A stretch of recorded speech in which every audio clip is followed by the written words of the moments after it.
Good morning, good afternoon, good evening to each and everyone, especially those at the other side of the world. There is no time and space between us. There is only this present moment, and we are one. We are now on diary entry number 961. This morning, after completing my spiritual exercises, I began at once to crochet. I sensed a stillness in my heart. I sensed that Jesus was resting in it. That deep and sweet consciousness of God's presence prompted me to say to the Lord, O most holy Trinity dwelling in my heart, I beg you, grant the grace of conversion to as many souls as the number of stitches that I will make today with this crochet hook. Then I heard these words in my soul. My daughter, too great are your demands. Jesus, you know that for you it is easier to grant much rather than a little. That is so it is less difficult for me to grant a soul much rather than a little. But every conversion of a sinful soul demands a sacrifice. Well, Jesus, I offer you this wholehearted work of mine. This offering does not seem to me to be too small for such a large number of souls. You know, Jesus, that for 30 years, you were saving souls by just this kind of work. And since holy obedience forbids me to perform great penances and mortifications, therefore I ask you, Lord, accept these mere nothings, stamped with the seal of obedience as great things. And I heard a voice in my soul, my dear daughter, I comply with your request. Kanina umaga pagkatapos ang aking mga gawaing espiritual, nagsimula agad akong magborda. Nakaramdam ako ng kapanatagan sa aking puso. Naramdaman ko na nananahan dito si Jesus. Ang malalim at matamis na kamalayang iyon ng presensya ng Diyos ay nagtulak sa akin na sabihin sa Panginoon, O kabanal-banalang santatlo na nananahan sa aking puso, nagsusumamo ako sa iyo. Ipagkaloob mo po sa akin ang grasya ng pagbabalik loob ng mga kaluluwa na kung gaano karami ang mga tahi na aking gagawin ngayon kasama ang karayom na ito. At narinig ko ang tinig na ito sa aking kaluluwa. Aking anak, napakalaki ng hinihingi. Jesus, alam mo na mas madali para sa iyo na ipagkaloob ang mas marami kaysa kaunti. Ganoon nga, mas mahirap para sa akin na ipagkaloob sa isang kaluluwa ang mas malaki kaysa maliit. Subalit, bawat pagbabaig loob ng isang makasalanang kaluluwa ay nangangailangan ng sakripisyo. Kung ganoon, Jesus, iniaalay ko sa iyo ang buo kong kagawain ito. Ang pag-aalay na ito para sa akin ay mukha namang hindi napakalait para sa ganoon karaming mga kaluluwa. Alam mo, Jesus, na sa loob ng 30 taon, nagliligtas ka ng mga kaluluwa sa ganito lamang na paraan. At sapagkat ang banal na pagsunod ay nagbabawal sa akin na magsagawa ng malaking mga penitensya at mortifikasyon. Kung ganoon, hinihiling ko sa iyo, Panginoon. Tanggapin mo ang mga waring wala lang na mga bagay na may selyo ng pagsunod bilang malalaking bagay. Pagkatapos ay nakarinig ako ng tinig sa aking kaluluwa. Aking mahal na anak. Tumutugon ako sa iyong kahilingan. In this entry, I learned that Faustina knows how to crochet, no? Magborda. Isang gawain ito na ating mga ninuno, yung mga babae. No? These are one of the stereotypes of women in the past, magborda. Nagbuborda tayo kapag, ito, project ko lang nung high school, but I'm not really into it. But there was a time that I think my sister was very hooked in crochet. Yung crocheting, yung pinapa-frame pa nila yan. So, magandang ano siya. Kaya lang nakakalabo ng mata kasi masyadong maraming mga stitches. So Faustina, when doing this, she found peace in her heart. Okay. Whatever we do, when we do things that are actually our passion, no? Kung ano yung mga passion natin na ginagawa natin, we find peace in what we do. Kahit na mahirap, kahit na matagal, basta nakakaano, no? Nakakapagdulot ito sa atin ng kapayapaan. And crocheting is really addicting. No? Once you learned it, you would like to make many designs. No? Pag nakita mo naman yung finished product na ginawa mo, nakakataba ng puso. Kasi nga, isa itong masterpiece. Kapag tinignan mo lang sa isang malayong kung may distansya, no? Kita mo yung buo. And while it was bringing peace to Faustina, sabi niya kay Jesus, iniaalay niya yung bawat stitch. No? So imaginein mo, if you're doing something, napakaraming stitches niyan. Hindi lang siya isang stitch. At sabi niya, kasing dami ng yung stitch na ginagawa na yon, definitely ang dami niyan, lalo na kung isang malaking crochet. Maraming mga marami yung mga tusok-tusok, kumbaga stitches. And sabi niya, parang ang bilis niyang naiugnay yung ginagawa niya dun sa mga kaluluwa. Whatever she does, she would always segue, lagi niya isa-segue yun dun sa mga kaluluwa. And so, kung gano'n daw karami yung tusok na yan, at in fact, marami yan, kung paano yung gagawin. So sabi niya, kung gaano kadami yung mga stitches na ginagawa niya, ganun karaming mga tao, Jesus, pakiusap ko, iligtas mo sila.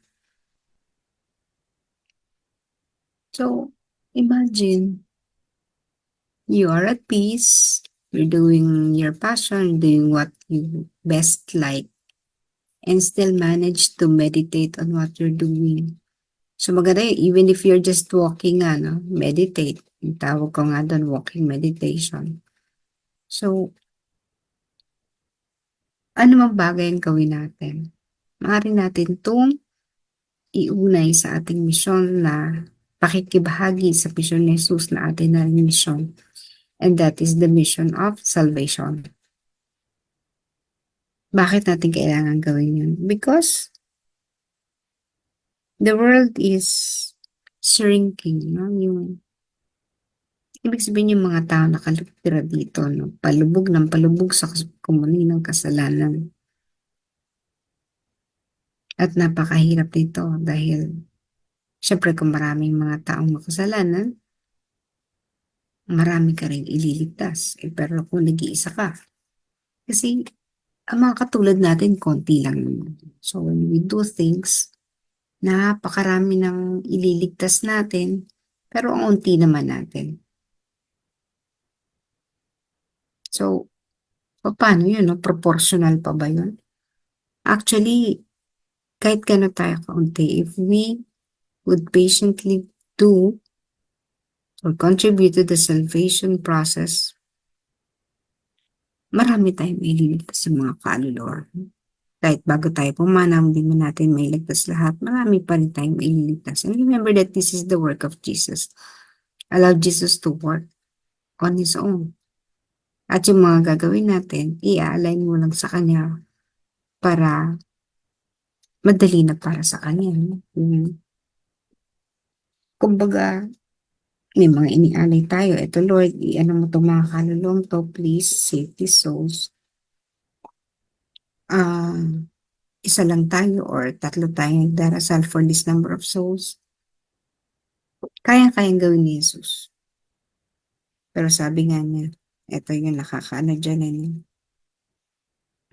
Sabi niya, my daughter, too great are your demands. Napakalaki ng hinihingi mo. Biro mo, habang nagbuburda ka. Isang tusok pababa, isang tusok pataas. May ililigtas akong kaluluwa. Such that until matapos ka, napakarami nito. Ang laki ng hinihingi mo. Ni wala man lang silang gagawin para sa sarili nila, para maligtas sila. Parang just like that. Maliligtas sila sapagkat ikaw ay nagko-crochet, no? Nananalangin ka para sa kanila. So sabi, ang laki ng hinihingi mo. Pero sabi ni Faustina, Jesus, ikaw naman ay napakadali para sa iyo na magbigay ah, ng marami kaysa kakaunti. Madali, totoo naman yun, no? Mas madali para kay Jesus yun. Because He has all the power.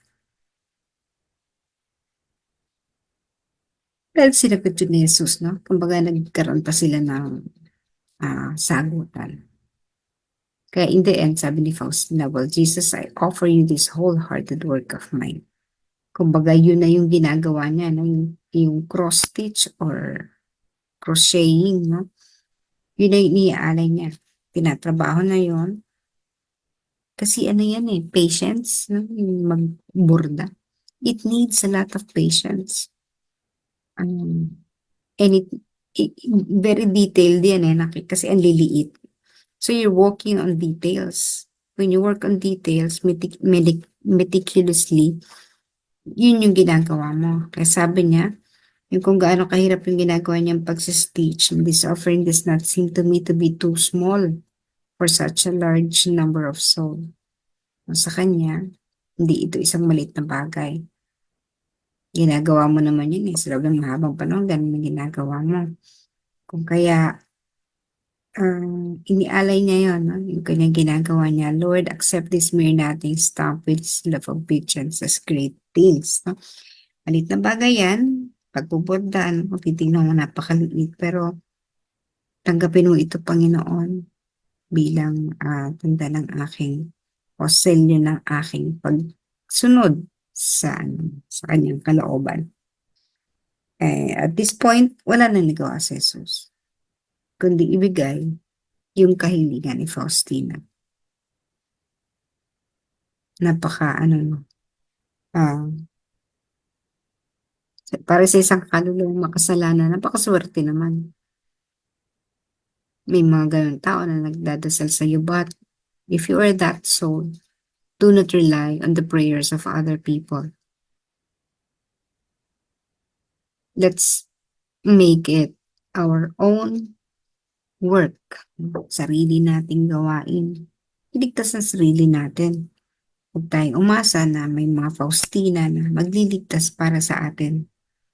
At para sa atin naman, may gawain pagliligtas, hindi ganun na attitude natin. So, laging the spiritual path is always baligtad. Ang hinihingi, hindi ito yung tipong kung ano ang ginawa mo sa iba, ganun din ang gagawin sa'yo. Hindi ganun, no? Kundi, our standard is always at least one step higher than the standard of ordinary people. So, kung sa atin, hindi tayo umaasa sa panalangin ng iba, pero tayo ay mananalangin para sa kaligtasan ng iba. Hindi natin iaasa sa ating sarili, hindi natin iaasa ating kaligtasan sa pagdarasal ng ibang tao, pero tayo mismo gagawa tayo ng paraan para ang maraming tao maligtas. So, parang nakukuha nyo ba, no? Yung standard natin should not be the standard of ordinary mass, ordinary tao, no? Laging mas mataas ang sa atin. Hindi natin ilalagay yung standard na yun doon sa mga ordinary people in the street na wala namang pakialam sa kaluluwa. At sapagkat tayo may pakialam tayo sa ating kaluluwa, alam natin na kapag nagliligtas tayo ng maraming kaluluwa, without even asking for Jesus, tayo mismo ay maliligtas din. Okay, so whatever passion you have, whatever things you do, whatever thing you do, always think of the souls that need our help. Hindi man nila to hinihingi ng mga kaluluwang ito na nangangailangan ng ating tulong. So as devotees, we offer this to them. Hindi natin sila kilala, hindi natin alam mga mukha nila, pero because we are praying for them, we are offering all our pains and sufferings for them. Overall, nakakatulong tayo sa salvation process. We are expected to save souls. Yung mga ordinary people in the street, hindi naman nila, hindi nila gawain yan. Nahihirapan silang tanggapin kung anong ginagawa natin. Hindi natin i-level yung ating street sa kanila. But then, yun nga, napakarami natin mga kapatid na nangailangan ng tulong, nating mga panalangin. So, kung ano man ginagawa natin, nagluluto tayo. Habang hinahalo mo yung pagkain, I offer this, Lord, while I am preparing this food, while I am cooking this food. I offer this for the salvation of souls, many souls. If you want to be specific, you mention the names of the souls na habang nag-ahalo ka ng pagkain.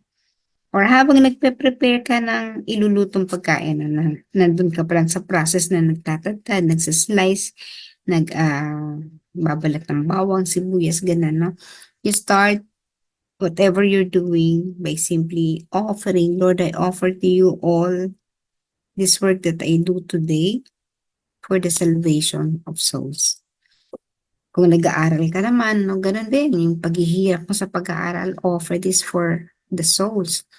Kung naglilinis ka ng bahay, whatever you're doing at home, no, naglilinis, naglalaba, offer this for the salvation of soul. I-align mo lang yung thoughts, hindi naman siya ganun kahirap. So, ang focus mo habang ginagawa mo ang trabaho mo, every step in whatever you do, Lord, I offer this for the salvation of souls. Ikaw nang bahala. Sa bahagi natin, iaalay lang natin. Pero sa bahagi ni Jesus, siya yung magliligtas. Kumbaga, tayo yung nagdadala lamang ng mga kaluluwa at siya talaga ang nagliligtas. But even if it was Jesus who's doing the salvation process, nakapag-contribute na rin tayo sa salvation process. Hindi man tayo yung ultimate savior of these souls, but because we have brought them in the feet o sa paanan ng ating Panginoon na siyang talagang magliligtas sa kanila, no? Nagagawa na natin or nagawa na natin ang ating mission na mission din, bahagi rin ng mission ng ating Panginoon Jesus.